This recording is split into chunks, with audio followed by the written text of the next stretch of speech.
Aqui da linguagem de hoje, ela diz assim: o fim de todas as coisas está perto. Sejam prudentes e estejam alertos para poder orar. Amém? E diante das palavras lidas aqui, relatando um fato que aconteceu outro dia, né? Minha cunhada falou assim pra mim, assim, ela me chamou para fazer um projeto com ela, eu fui lá e fiz o projeto, aí ela falou assim, tomara que dê certo, porque não vai dar tempo, e ela começou a colocar um monte de impedimento. Eu falei, vamos orar, e se tiver dentro da vontade de Deus, vai tudo se encaminhar, né? Aí ela falou assim pra mim, presta atenção, eu nunca apresentei minhas coisas assim pra Deus, não. Eu pensei, nossa, há tanto tempo dentro da igreja, né? E esquece de apresentar as coisas simples do nosso dia a dia, um projeto, algum serviço que você vai fazer. Quantos livramentos nós já recebemos da parte do Senhor de uma queda na varanda? O diabo durante muito tempo ele lutou para me colocar numa cadeira de rodas. E toda vez que eu chegava na igreja eu tinha um livramento de uma queda na varanda. Por quê? Porque eu costumava limpar minha calçada da minha varanda descalça, jogava 1 quilo de sabão em pó, ficava com a água ligada e me brincava, né? Eu falava que eu queria varanda, que era para brincar na varanda, né? Na hora de lavar. E quando eu chegava na igreja, Deus falava assim, estou te dando um livramento de queda na sua varanda. Eu comecei a prestar mais atenção e me cuidar mais. Né? E me cuidar mais. Aí, às vezes, eu estou lá fazendo serviço e eu falo assim, Senhor, eu vou subir uma escada agora, me ajuda. Porque eu preciso subir, preciso descer dela inteira. Eu preciso subir, eu estou sozinha, vai que essa escada cai, né? E a gente começa a perder as oportunidades de orar coisas simples do nosso dia a dia. E a gente não quer cuidar da gente, segundo a Bíblia fala. A Bíblia fala para sermos prudentes, para nós podermos orar. Sabe, é para todas as coisas. Às vezes a gente só quer orar por coisas grandes. Senhor, eu quero um terreno. Senhor, me ajuda a conquistar uma casa. Senhor, me ajuda a conquistar um carro. Mas a gente esquece que as coisas pequenas estão ao nosso redor. E muitas vezes elas são tão pequenininhas que a gente até esquece de orar pelo filho que está dormindo. Porque ele está tão bonzinho naquela semana, ele está em casa, não está dando trabalho para ninguém. Né? E a gente olha para ele e fala assim, Deus é com ele. E esquece de ir lá, botar a mão na cabeça, orar, repreender, ministrar o futuro dele. Porque, irmãos, tem um grande poder na nossa ministração para o nosso futuro. Aleluia. Eu quero falar nessa tarde de uma pessoa que foi muito sábia. Foi sábia além da conta. Foi sábia além da medida humana, porque foi o Senhor quem entregou para ele a sabedoria. Lá no livro de Reis, nos conta a história de um filho do rei Davi. Todos nós aqui sabemos, eu espero que todos, senão você vai ficar sabendo agora. O rei Davi foi um escolhido de Deus para reinar sobre o povo de Israel. E quando Deus o escolheu por paixão, por amor àquela vida. Deus amou Davi de um modo tão tremendo que prometeu para ele que no futuro não faltariam herdeiros, descendentes dele no trono de Israel. Quando Davi já estava no seu fim, Davi chamou seu filho Salomão e falou para ele que ele seria o seu sucessor. E era uma coisa que a mãe dele já esperava, porque ele já tinha prometido para a mãe de Salomão, olha, seu filho vai herdar o trono, apesar dele ter um filho mais velho de outra mulher. E Salomão herdou o trono. Foi chamado por Davi, e Davi falou para ele, falou assim, olha, Salomão, você vai herdar meu trono, você vai subir aí, mas uma coisa eu te peço, sirva a Deus, seja obediente a Deus, busque a Deus. Nós só podemos buscar a Deus orando, irmãos. É a única ferramenta que nós temos para buscar a Deus, é orando. Ele entende o seu gemido, ele entende o seu chorar, ele entende o seu pranto, ele entende a sua dor, tudo isso, mas você só busca a Deus quando você fala com ele. Sabe, é como se a gente ligasse no 190, é 190, gente? 192, SAMU, e ficasse mudo. Ele não vai te atender.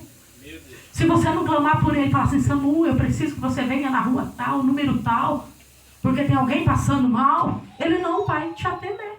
Você está mudo diante do SAMU. Você está mudo diante da polícia.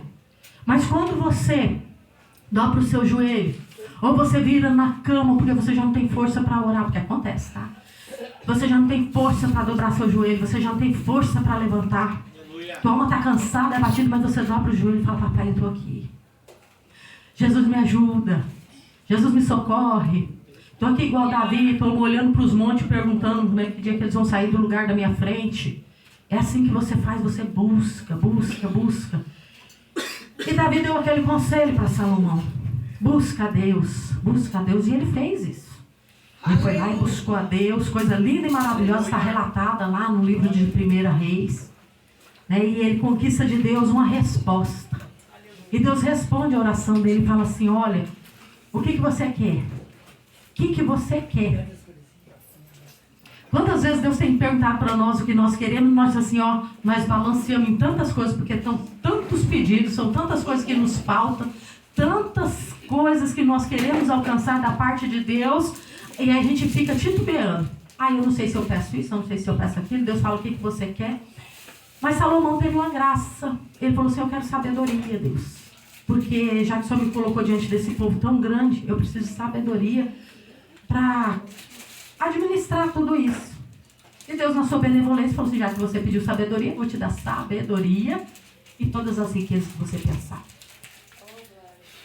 Deus foi tão benevolente com ele que Deus permitiu que ele tivesse quantas mulheres ele quisesse. Maeli, por que você está falando sobre mulheres, né? Deus permitiu que ele tivesse quantas mulheres ele quisesse. Mas quando Deus nos permite algo, o que nós precisamos fazer? Nós precisamos estar em oração. E a palavra do Senhor nessa campanha que se encerra hoje diz assim, sede sóbrios, para poder permanecer em oração, para poder você ficar em oração, ou para você ficar em oração simplesmente. E a primeira coisa que Salomão fez, ele foi lá e casou-se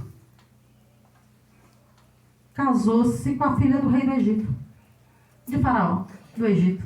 Ele foi lá e fez uma aliancinha com o rei do Egito. Até aí tudo bem.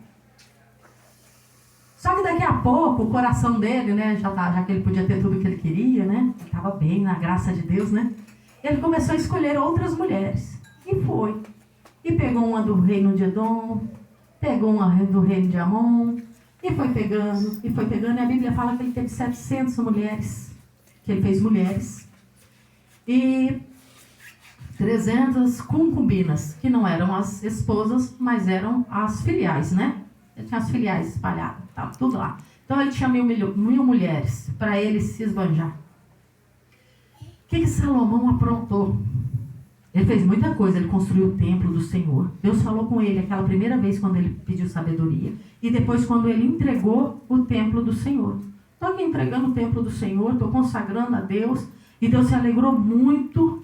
E Deus fez uma promessa a ele naquele lugar, que se as pessoas continuassem temendo ao Senhor, que ele seria rei ali, que ele seria Deus. Mas ele também fez um alerta. Se em algum momento se virarem contra mim, se você se virar contra mim, eu mesmo destruirei esse lugar. Eu mesmo porei abaixo. E muitos passarão por aqui e vão dizer, nossa, só tem ruínas. Está tudo aos pedaços. Hoje, quem vai a Israel e vai lá, só tem um pedacinho de muro de lamentações. As ruínas estão por toda parte. E vamos lá. O que aconteceu com Salomão? Salomão tinha todas as mulheres que ele queria. Só que ele não teve sabedoria para escolher as mulheres dele. Porque a Bíblia diz, pastor, que Deus tinha ordenado que não se casassem com mulheres estranhas. Era para casar ali dentro do reino. Tinha israelitas bonitas, né? Era só pegar ali quantas eles quisessem. Ele tinha poder para isso, ele era rei. Nós não temos o conhecimento de como se vivia um reinado, porque nós nascemos livres, democraticamente falando, no nosso país. Nós não passamos por reinado. Alguns países ainda passam com reis, alguns com imperador, mas saiba você que o rei, quando ele decidia alguma coisa, se esse celular era dele, isso aqui é meu, isso aqui é meu, pronto, acabou. Não tem conversa, você cede, pronto, acabou. Se ele chegasse numa vinha, eu quero essa vinha, pronto, acabou. Essa vinha era dele. Era a determinação. Ele podia todas as coisas. Ele podia todas as coisas. E quando a gente pensa em ser prudente, ser sábio, nós estamos falando aqui de uma pessoa que escreveu um livro com mais de 1000 conselhos. de sabedoria para a nossa vida. Hoje nós bebemos e sorvemos a palavra de Deus quando ele fala assim, olha, a última palavra é do Senhor, o homem faz os planos do seu coração, mas a última palavra é do Senhor. É bonito a gente falar os provérbios de Salomão. E eu acredito que ele cria também naquilo.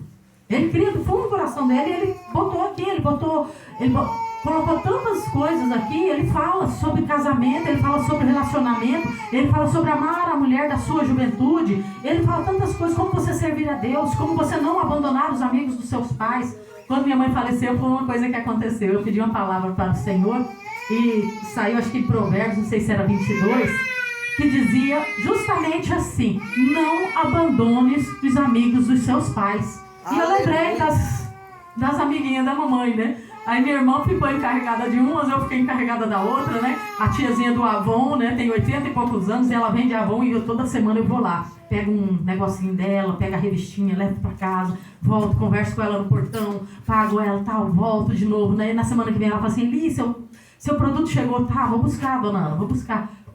Por causa dessa palavra que ficou plantada no meu coração, não abandone os amigos dos seus pais, né? Porque a pessoa na velhice tem-se a ser abandonada. Isso é natural.